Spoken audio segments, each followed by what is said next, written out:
আসসালামু আলাইকুম দর্শক বন্ধুরা, সবাই কেমন আছেন? আশা করছি যে যেখান থেকে দেখছেন অনেক ভালো আছেন। দর্শক বন্ধুরা, স্যামসাং এর নতুন দুইটি ফোন গ্লোবাল মার্কেটে লঞ্চ হয়েছে, এই বিষয়ে আপনারা অনেকেই জানেন। তবে এই ফোনগুলো এখন বাংলাদেশের মার্কেটে পাওয়া যাচ্ছে, স্যামসাং গ্যালাক্সি A55 এবং A35।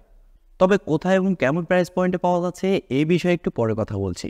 আগে স্যামসাং গ্যালাক্সি A55 এই ফোনটির হাইলাইটেড পয়েন্ট নিয়ে আপনাদেরকে জানাতে চাই। এই ফোনে থাকছে 50 মেগাপিক্সেলের ওআইএস যুক্ত ক্যামেরা এবং আরও থাকছে সুপার অ্যামোলেডের একটি ডিসপ্লে, সাথে থাকছে Exynos 1480 চিপসেট। সব কিছু মিলে এই ফোনটি কেমন হবে আর দেশের বাজারে এই ফোনটি কেমন প্রাইস পয়েন্টে পাওয়া যাচ্ছে, এই সবগুলো বিষয় নিয়ে আজকের ভিডিওতে কথা বলবো।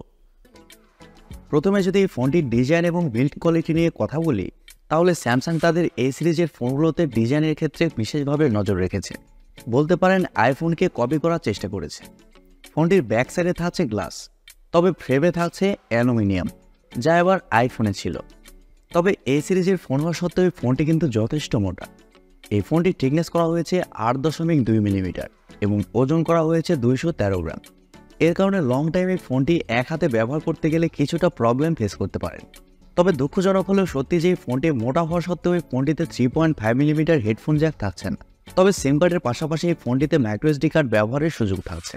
ফোনটি মার্কেটে 4টি কালার ভ্যারিয়েন্টে পাওয়া যাবে: আইস ব্লু, লাইল্যাক, নেভি এবং লেমন। আর ফোনটির সামনে আসলে আপনারা পেয়ে যাচ্ছেন একটি ফুল ভিউ ডিসপ্লে, যার উপর অংশে মাঝ বরাবর পাঞ্চলের মাধ্যমে বসানো থাকছে সেলফি ক্যামেরাটি। তবে পাঞ্চলের সাইজটা কিন্তু যথেষ্ট ছোট রাখা হয়েছে। তবে ডিসপ্লে চিন বা বেজেল এরিয়া যদি আর একটু ন্যারো হতো, তাহলে ডিসপ্লেটা দেখতে কিন্তু আরও প্রিমিয়াম লাগতো। তবে ভালো লাগার মতো বিষয় হচ্ছে ফোনে থাকছে ইন ডিসপ্লে ফিঙ্গারপ্রিন্ট সেন্সর, যা খুবই ফাস্ট এবং অ্যাকুরেট। এবারে কথা হচ্ছে দেশের বাজারে এই ফোনটি কোথায় এবং কেমন প্রাইস পয়েন্টে পাওয়া যাচ্ছে। দর্শক বন্ধুরা, বসুন্ধরা সিটির বিভিন্ন শপে ফোনগুলো এখন অ্যাভেলেবেল। স্যামসাং গ্যালাক্সি A35 এই ফোনটি এখন 37,000 টাকাতেই পাওয়া যাচ্ছে, তবে অফিসিয়ালি না, আনঅফিসিয়ালি। আর স্যামসাং গ্যালাক্সি A55 এই ফোনটি এখন 48,000 টাকাতে পাওয়া যাচ্ছে। ফোনটির ডিসপ্লে সেকশন নিয়ে কথা বলতে গেলে এই ফোনে থাকছে 6.6 ইঞ্চের একটি সুপার অ্যামোলেড ডিসপ্লে, যা ফুল এইচডি প্লাসের একটি ডিসপ্লে, যার রেজুলেশন হিসেবে থাকছে 1080x2324 পিক্সেল এবং আরও থাকছে 390 ppi ডেন্সিটি। আর ডিসপ্লের প্রোটেকশন হিসেবে থাকছে Corning gorilla glass Victus plus, সর্বোচ্চ প্রোটেকশন। আর মজার ব্যাপার হচ্ছে ডিসপ্লেতে থাকছে 120 হার্টসের রিফ্রেশ রেট এবং HDR10+এর সাপোর্ট, পাশাপাশি থাকছে 1000 নিটস ব্রাইটনেস। আর 120 হার্টসের রিফ্রেশ রেট থাকার কারণে ডিসপ্লের টাচ রেসপন্স কিন্তু খুবই ভালো হবে, পাশাপাশি ডে লাইট কন্ডিশনেও ডিসপ্লেটা যথেষ্ট ব্রাইট হবে। আর সুপার অ্যামোলেড ডিসপ্লে হওয়ার কারণে ডিসপ্লের কালার কোয়ালিটিও খুবই ভালো হবে। এই ফোনটির সফটওয়্যার এবং পারফরমেন্স নিয়ে কথা বলতে গেলে এই ফোনে থাকছে Android 14, যার ব্যাকএন্ডে থাকছে One UI 6.1। তবে স্যামসাং এবার স্ন্যাপড্রাগনের চিপসেট ব্যবহার করেনি, তারা এই ফোনটিতে ব্যবহার করেছে Exynos 1480 চিপসেট, যা একটি 5G চিপসেট, যা মূলত 4 ন্যানোমিটার আর্কিটেকচারে তৈরি করা। আর চিপসেটের রেজাল্টও কিন্তু খুবই ভালো। এই চিপসেটটির নিকবেঞ্চ সিঙ্গেল স্কোরের রেজাল্ট এসেছে 1161 এবং মাল্টিকোর স্কোর থাকছে প্রায় 3400 মতো, আর আন্তত স্কোর থাকছে 7 লাখেরও বেশি। বুঝতেই পারছেন এই চিপসেটের পারফরমেন্স কেমন হবে। Exynos 1480 চিপসেটটি থাকার কারণে যে কোনো হাই লেভেলের গেম সর্বোচ্চ হাই সেটিংসে এই ফোনটিতে আপনারা প্লে করতে পারবেন।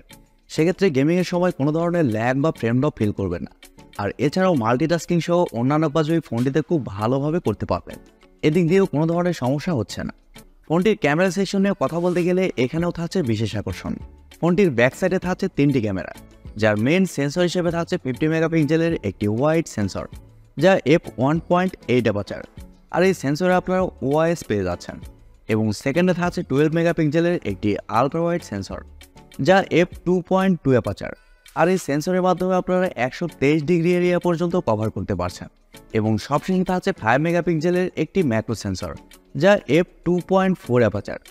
আর ব্যাক ক্যামেরার ফিচার হিসেবে থাকছে এলইডি ফ্ল্যাশ, HDR প্যানোরামা।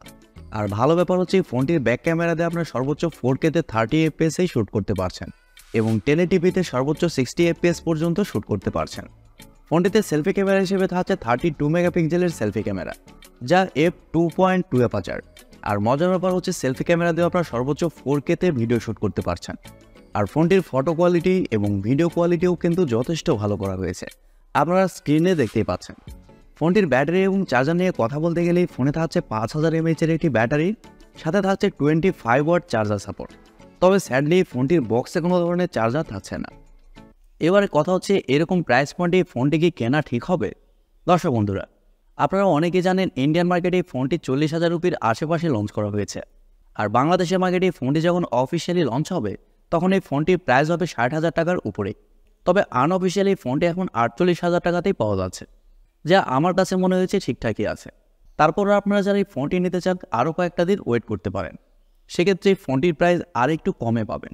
45,000 টাকার মধ্যেই ফোনটি আপনারা পেয়ে যাবেন।